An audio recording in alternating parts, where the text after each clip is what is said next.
that's a talk about, I hope, our vision, but still kind of mine, but it should be collaborative.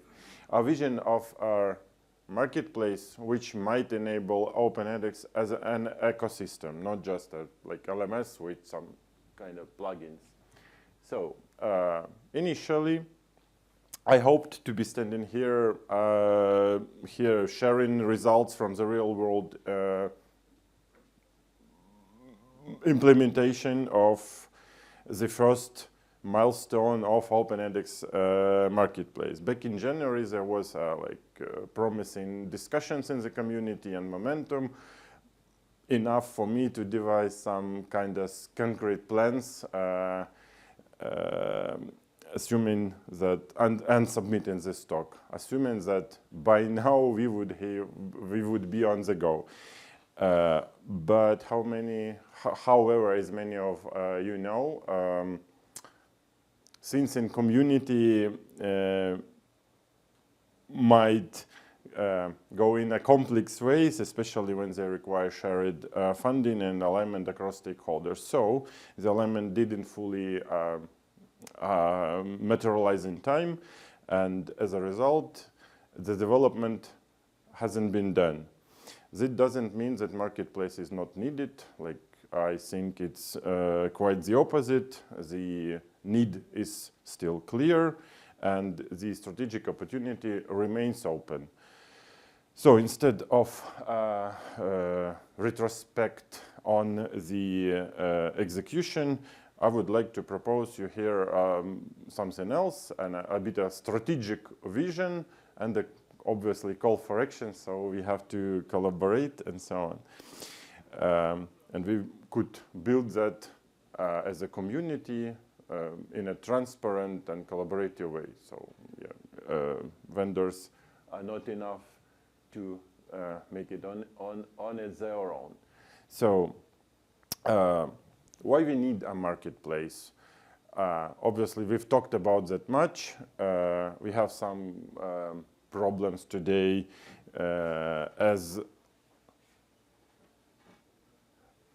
to some extent. We have some discovery options like extension list on openedx.org site, tutor plugin indexes, and GitHub where we can search, and there are some special lists of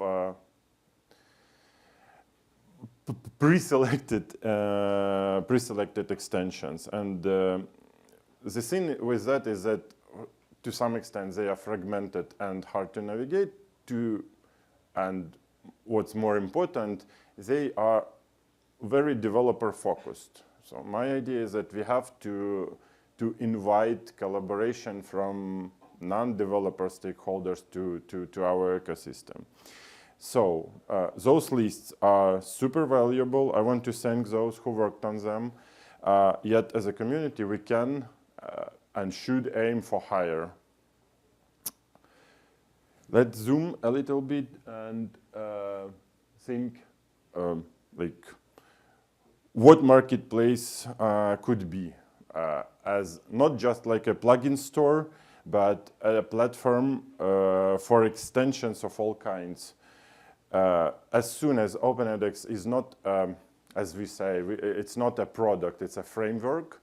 And for this, we have our extension ecosystem also to be agile, extendable, scalable, like very creative, and so on. So, and yeah, the whole idea is that the marketplace should enable not just developers, but a broader group of stakeholders to engage, like content providers, instructors, administrators. Everything of this is possible, and it will most probably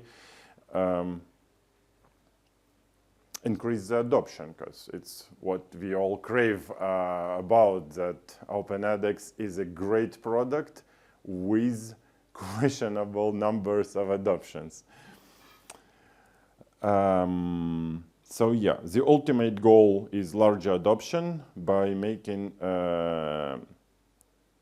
OpenEdX extensibility, which is already in place, visible and usable. So we should showcase not just code, but like possibilities for all the stakeholders to collaborate and grow the ecosystem. Oh, I have it here. So yeah, so let's think about what extensions could be. Like from my perspective, and for the sake of ecosystematic building, I would propose the understanding that extensions aren't just one thing, like plugins maybe or whatever. They come in layers and in different forms that serve different purposes and stakeholders. And now we will talk about those major types. I wanted to ask you how many types of the plugins or extensions you might envision, but it's already there, 4, maybe more. Okay. So let's start with what most people think of extension, like plugins. This is something which modifies the core functionality of OpenEdX. Like examples are Xblocks, LMS plugins, Studio plugins, something like that. Those are which we actually use to code, pieces of code, which requires some sort of stabilized APIs from the OpenEdX core. And this is what actually lays the foundation for technical developers to innovate and customize the platform. But they represent, from my perspective, just one layer of the broader extension ecosystem. So let's move on. Type 2 extensions. It's like content and configurations. Why do we need this layer? Because educators and course designers want to customize learning experiences without writing code. And it's not like without writing code in terms low-code solutions or something. It's about not writing code because they don't need to. You can add content bundles. You can create course templates, you can create unit templates, you can create whatever taxonomies, then you can bundle it, and this is a valuable piece of something which could be reused, remarketed, and so on and so on. You can also think about such things like WYSIWYG plugins, for example, which will enable in our standard HTML unit, such functions which are available in articulate RISE or something like that. On the configuration side, it could be like LTI integration or, for example, gamification settings. Like we have a gamification plugin. But for it to work, it's not enough to install it. Someone has to create avatars, create images for badges, create rules which applies to whichever events they want. And as soon as it's created, it might be valuable enough to bundle it and redistribute or reuse in other courses or something like that. So such type of extensions depend on Type 1 extensions, the plugins. The plugins are creating content, and this content could be bundled on its own. This layer is critical because it empowers non-developer stakeholders to contribute in a meaningful way. Okay, going on. Obviously, the AI agents, why we need it? Well, because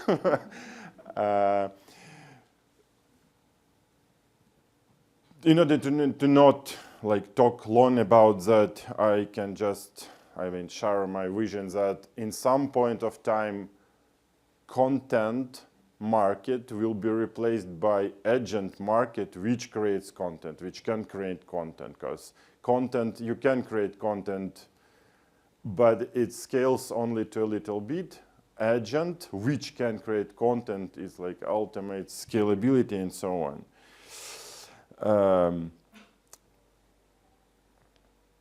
Right. What we need for this? We have to create some sort of LLM configuration for the instance. It could be on an instance level, or it could be tiered like instant level, organization level, course level, instructor level, student level. It depends. But we have to talk about that a bit later. And at the same time, some of those agents might be just type 2 plugins, because in essence, it's a bundle of prompts. If it's a very simple agent, it just prompts something. And if we have everything from before, we can create product configurations which represent the highest level of extension type. Why do we need this? Because institutions or like platform owners, they want turnkey solutions that tailor Open edX, which is a framework, to their specific educational models. It could be like MOOC or certification system or high-stake exams or on-campus LMS or whatever. And theoretically, again, it's possible if we bundle all the needed plugins, all the needed content bundles, AI agents, and install it like with one click, again, might increase adoption.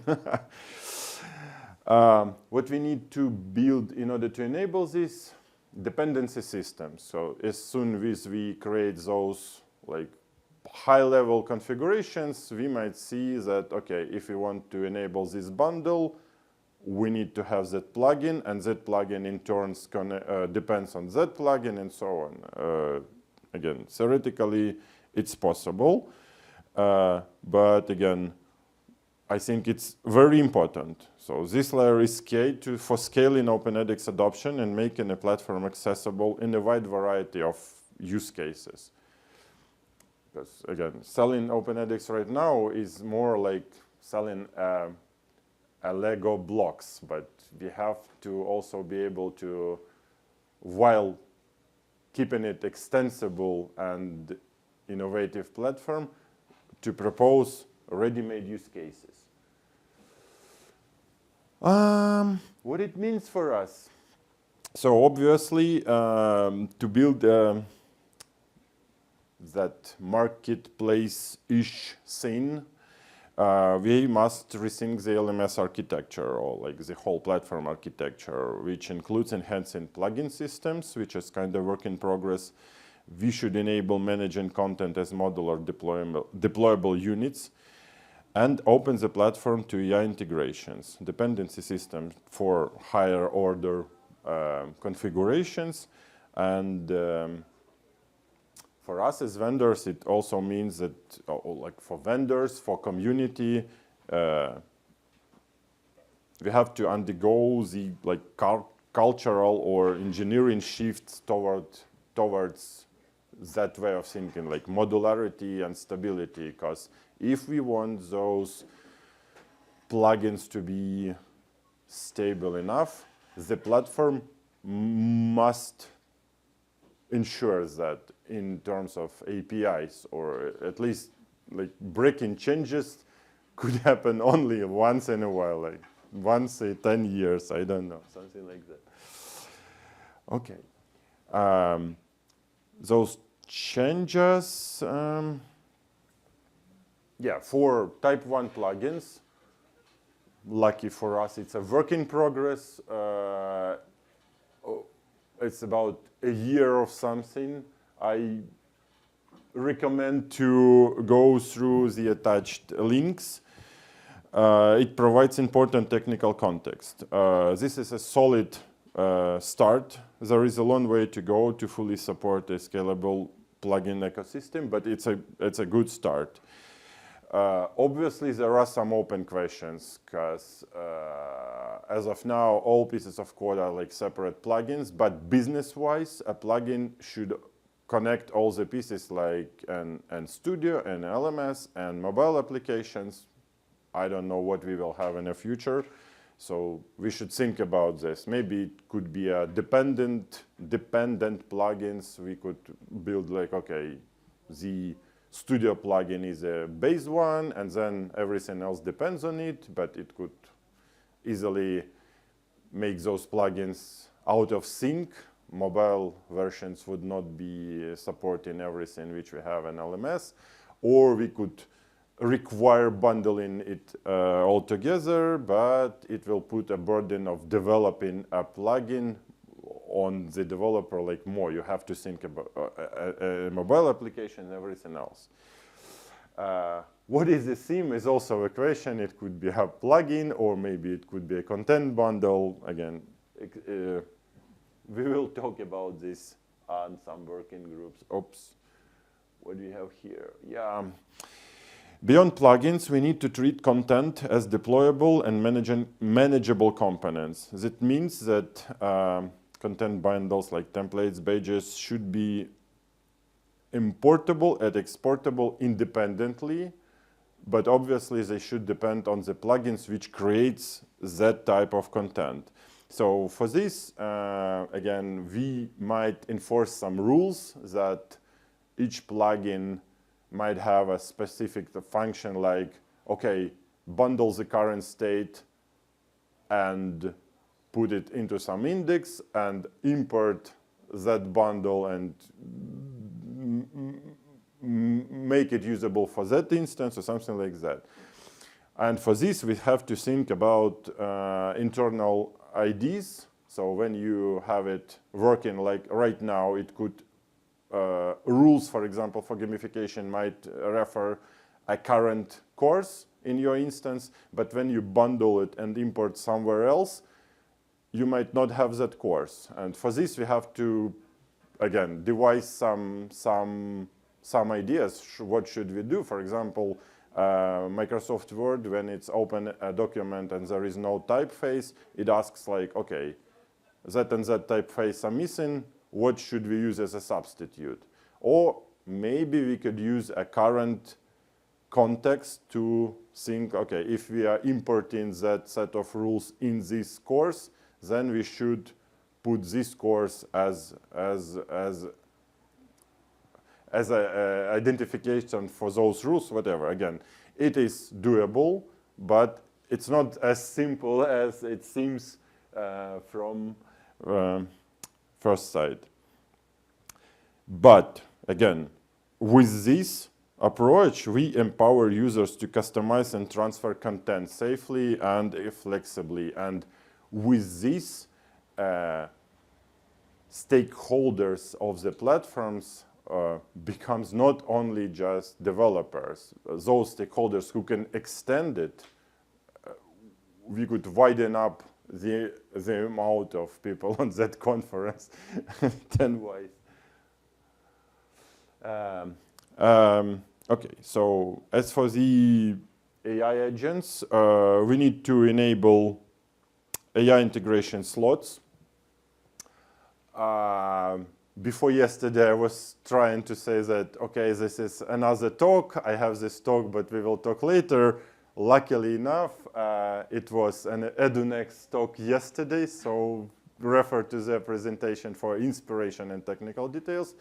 And if you want to like broaden the idea of what's possible, refer to the yesterday's keynote. But yeah, like in short terms, any data which is flowing through the system potentially should be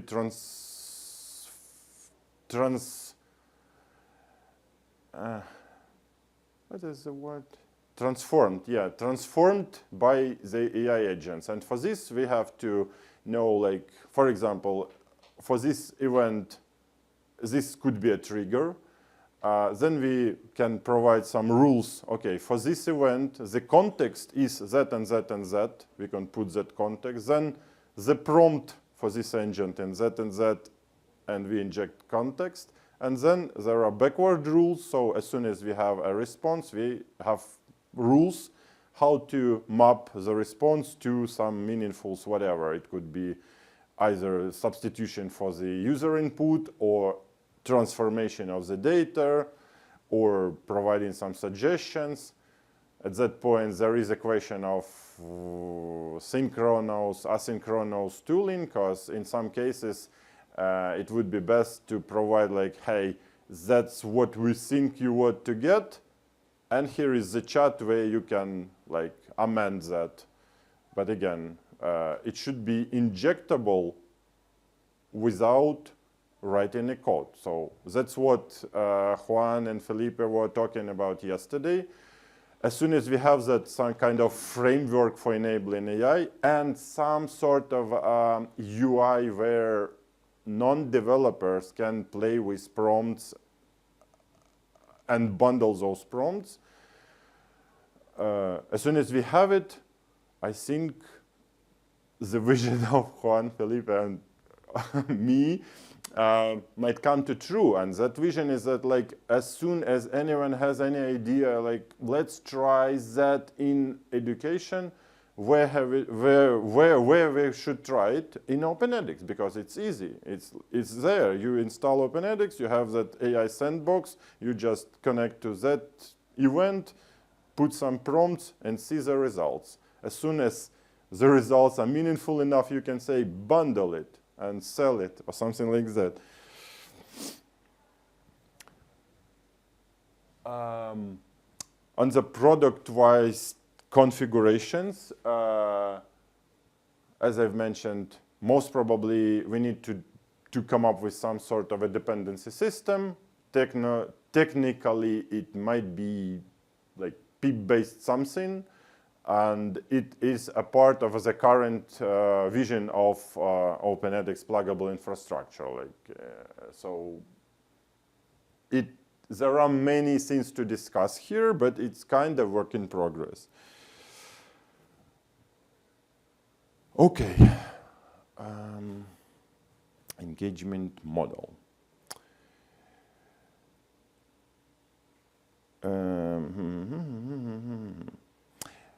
So I can't stress it enough. We have to make OpenEdX extensions available for non or low-tech users if you want to increase adoption and make OpenEdX a #1 platform to start your educational journey in digital and AI era. Tutor Deck by Adley and Regis is a huge step, or like cross that, it's a huge leap into that direction. Kudos to Regis and Adley team. But obviously there are like open questions there. Like the first one is like, okay, it's working on a single instance installations, but what should we do with a multi-instance installations? But I trust we can cover all the concern and come up with a robust solution, because it's like what our working groups are for.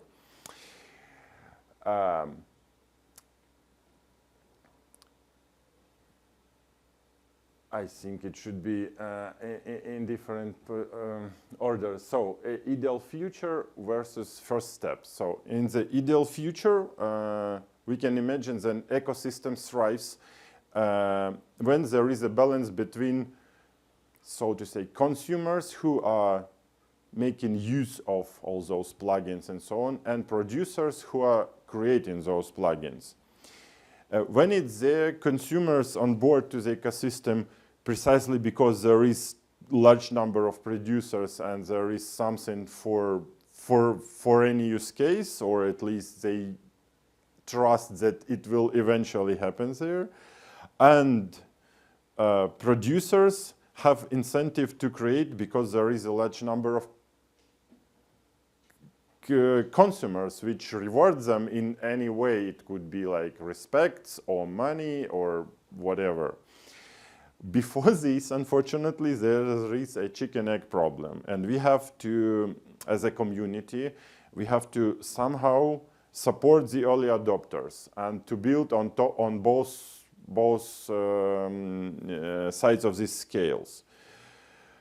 Like for example, if there is a nice plugin or like any piece of code, but the developer or vendor doesn't have a capacity to go through all the procedures to publish it, we might help if we have some sort of a early support committee or something like that.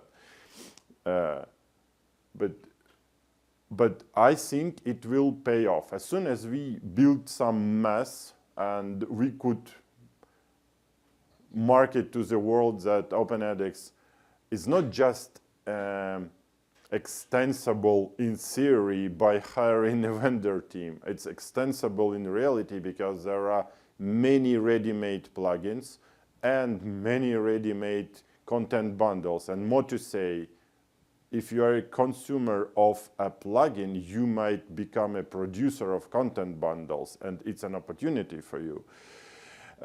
So before there is an external motivation to jump into the ecosystem, we somehow have to try to build up the momentum with what we have now and to make early adopters' life as easy and as rewarding as possible. And by rewarding, I mean it's not just like we're paying them. It's we try really hard to, I don't know, market for them or praise them with whatever, a plugin of the year or I don't know, of the week. Or there should be likes, there should be discussions with like, hey, I use that in my classroom and it works perfectly. And people, like a man or whatever, a vendor feels like, wow, it's interesting. I can put it on my site, and maybe in some point of time, when the momentum is there, we can open up some monetization channels or subscriptions and so on and so on. Again, for this, the question of centralized versus decentralized or federated model, it refers to how, for example, tutor is now done. There is a tutor index where you can, everything which is in tutor index, you can easily or relatively easily install on your platform. With tutor deck, it's like really easy for a single instance application. You just open up the app and pretty much like with WordPress, you like enable this or install it, enable it. Okay, it takes some time to restart the platform, but it works. For example, I played with it like previous week. 5 random plugins worked like a charm. Aspects didn't, but it's a work in progress. It's doable. But those indexes, again, someone has to manage them. Regi's idea is that, okay, you can manage your own index. Yeah, sure, thank you. And everyone could connect to it. And for this, it makes it easy for developers to do not seek consensus of whether this needs to be published or not published. You just publish it in your own index. But for consumers, it's too cumbersome to look through the like whole internet, finding those indexes. So to some extent, we have to like federate it and maybe provide some sort of like quality control service as a community and provides, okay, these are tested plugins, these are use on your own risk plugins or something like that.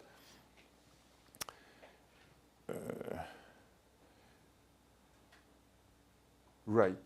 Let me see. Not yet. So for this also, I think that we have to, if we want to like really enable this, we have to change the way we think about the customizations. So in the ideal future, everything is a tutor plugin, and there is no other way to actually extend the platform apart from contributions to the core, which also, it is a reference to Braden's from OpenCraft's idea of like dog fooding, because we have to use those approaches on our own. And also it's about his idea of, how it was called? Next blocks, like X blocks, which could be installed and enabled at runtime without redeployments and so on. So the ideas are circulating, but we have to somehow come up to a decision that, okay, let's start doing it. And yeah, as for the first steps, obviously we cannot build everything up front, but it would be nice. But I think we have to devise some sort of a working group which will help early adopters find every possible extension on the internet, test it, and publish it in some tested index. Also connect all the vendor or whatever indexes, and yeah, and make it searchable on our openedx.org site to start with. But it should be, if you want to make it really accessible for the wider audience, the marketplace should be a part of the platform. So you should have an interface like with WordPress, Confluence, what's not. You open some specific page and say, okay, I want to enable this on my instance. It should be done. Only if there is nothing like that, you have to go to vendors and so on and so on. So yeah, let's co-create. Obviously, we will create a Slack and forum. And yesterday it was a birds of a feather on Marketplace. Unfortunately, I didn't have a chance to be there because I was on the other birds of feather and so on. But I think it's doable. We are like that close to that vision, because like technology-wise, we are pretty much here. It takes a considerable effort to enable content bundles, and the rest could be done via tutor with some tweakings. That's it.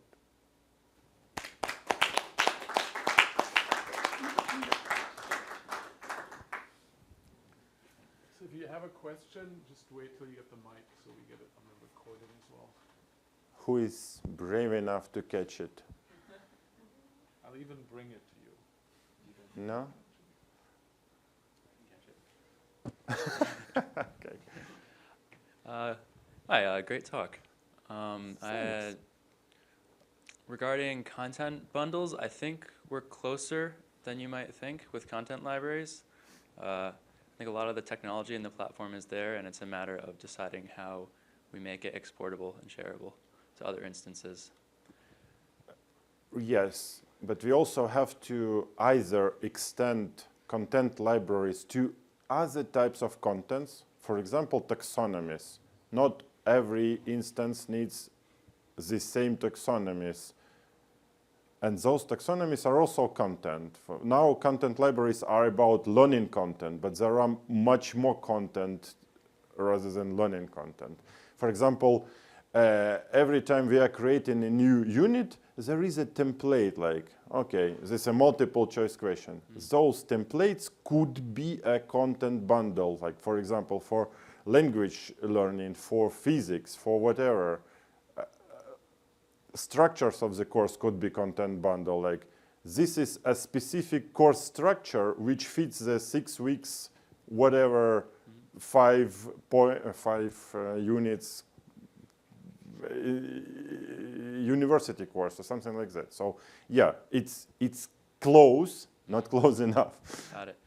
Do you imagine content bundles like that being available in the marketplace as well? Yes, yes, it should be, because with these content bundles, we will enable not only developers, but like everyone who is using the platforms, they can, okay, I have a decent taxonomy on a skill tree.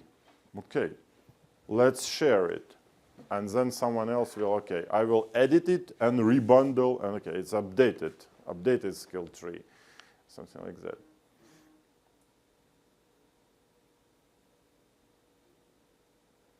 Other questions or comments?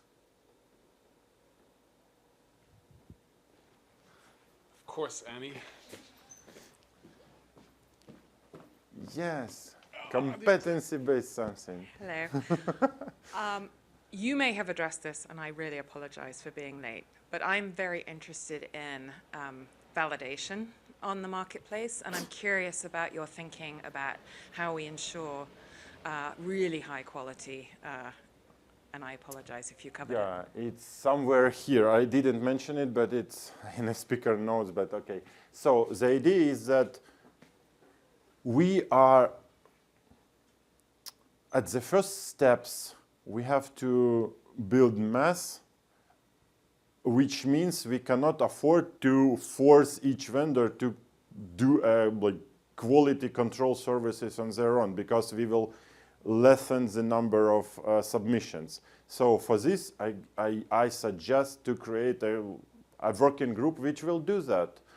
And when we have momentum, then it would be an incentive to, okay, I want to be on that list, so I will conform to those rules. I will show my quality control or whatever. And if it's even more momentum, we can devise a committee which will certify some plugins, and maybe they will be hosted for fee, or like a profit sharing with the community or with Exim, or I don't know. We can talk about that.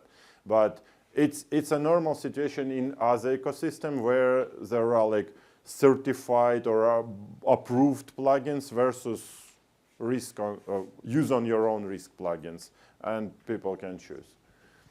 But again, and at first steps, I think we will just demotivate people if we provide like huge policies, like in order to get published, you have to do like that and that and that and that.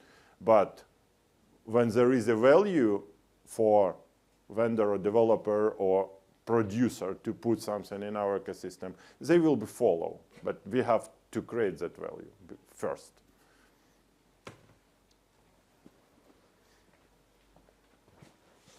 Disappointed he's not throwing this at us.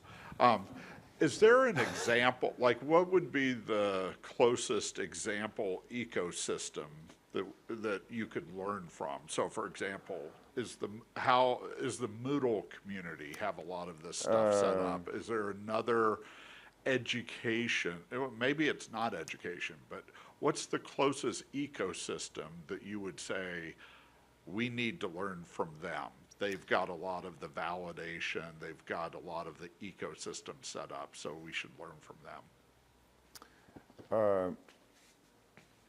My bubble pops up like those Moodle, for starters. Their approach is that like, I mean, I'm oversimplifying, but let's create 20,000 plugins. As soon as there is everything, but it's kind of pile of unbearable some things, let's try to certify some of those. Among of those certified, let's have some of those are for fee and the rest are free. You try to use the free, then you say, okay, I don't want it, I will pay, it's okay for me. The other one is WordPress, same story. Confluence, which like by Atlassian, also, you can relatively easy put a plugin there, but if you want it to be like marketed or suggested, you have to undergo a certification procedure, and then it like have a badge, and so on and so on. With the content there are, like, again, many content libraries like stock photos, whatever, they kind of work in the same way, but I can now provide you an example of both like a content library plus plugin library combined. Maybe I'm not looking good enough into like Photoshop like some things where some plugins are some templates require some plugins to be installed, so you can then play with that. I would imagine it's there. Google Slides templates, it's like kind of similar scene like that.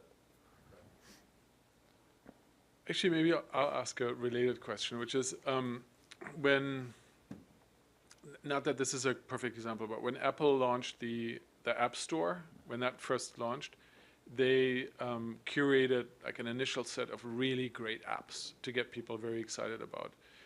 Do you have a similar, like, do you have an idea for, like, these are the 15 top plugins or extensions that, like, we really should have in this marketplace to get people excited? Yeah, so I don't think this part of Apple experience applies to us, because they were targeting some payable or willing to pay audience. With, I mean, if you are paying 1,000 for a device, then maybe you will pay like something, or you, yeah, by the way, you will get something for free. And that is what we have in our current core proposal of OpenEdX. It's debatable what it would be like out of the box, maybe a college solution or like something solution or whatever.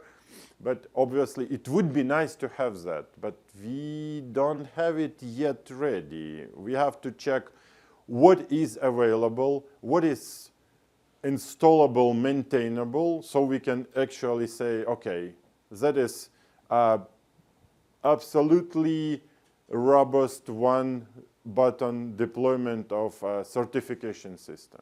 So it's not yet there. I would love to have it. But again, we also can go into the direction, again, which Apple did with the App Store. They say, okay, if you, I don't know, sell less than 1 million, you pay only like 10% or something. If you sell more, you pay 30%. I mean, we don't have that market, so developers are wanting to like invest much. So maybe we have to like, apart from not charging them, also provide some marketing efforts and so on. So yeah, by the way, it's a kudos for marketing group, but also a request. So as soon as we are creating anything, any small step, we have to like tell about that for the whole world. So potential consumers, which might then become producers of something else, have the thought circulating that OpenEdX is kind of evolving into the direction I want. There are use cases which are interesting. As Juan and Felipe showed those, like, I've created an AI bot and run it in OpenEdX. And as soon as it's always somewhere here, they will be coming to us. But again, chicken egg. If we want it to expand, we have to invest time, some sort of funding or something like that. So I think we have time for maybe one more quick question, or, okay. Of course, it's always the other side of the room. Run! I will throw it. Woohoo! Thank you. Sergiy, thank you for a great presentation. I think right now I really understand the marketplace. What I'm talking about. Yeah, so really, and that this is doable, the most important. What I wanted to ask, maybe a kind of bit general question, but we don't have right now marketplace, yes? As a community, which is available and all of us can use it and stuff like that. So what do you think we already missed? Taking into account that we don't have it right now, and what do you think will be main value of having that marketplace with first step or your ideal future? So what will be the main value for all stakeholders having that working perfectly without the garbage and stuff like that? Yes, the main value obviously is the increase of adoption. But what we are lacking now, it's not like we don't have marketplace at all. We have that list of extension. To some extent, for very motivated people, you can use it. You can search through it. You can click a link. Some links are going to GitHub, some are to vendor sites, some are to an article on openedx.org about that extension. Somehow you will manage, but you should be motivated enough to do that. I think without putting marketplace onto the platform, we won't be achieving that increase of adoption. And putting that on the platform also means that we have to devise some sort of those plugins could be installed by instructors, those by org admins, and only those by platform owners. Because, again, some plugins are too dangerous to be installed, so there is no side effects or something. But some we can, again, as for the certification or some kind of quality control, we can put a badge. Okay, it's a course-specific content bundle. It won't affect anything else, so you are safe to do so. Or this is instance-wide something. We advise you that and that steps after initial enablement, and so on and so on. So something like that. But again, without those easy steps to try what OpenEdX have, we won't be limited. We will be limited to high-profile customers who are willing to innovate. They know what to do, but there are only handful of such customers. All right, you already put the link up there. Let's co-create. The channels will be announced on the OpenEdX community. So thank you for a great talk and for a good session. Yes, thank you for being here.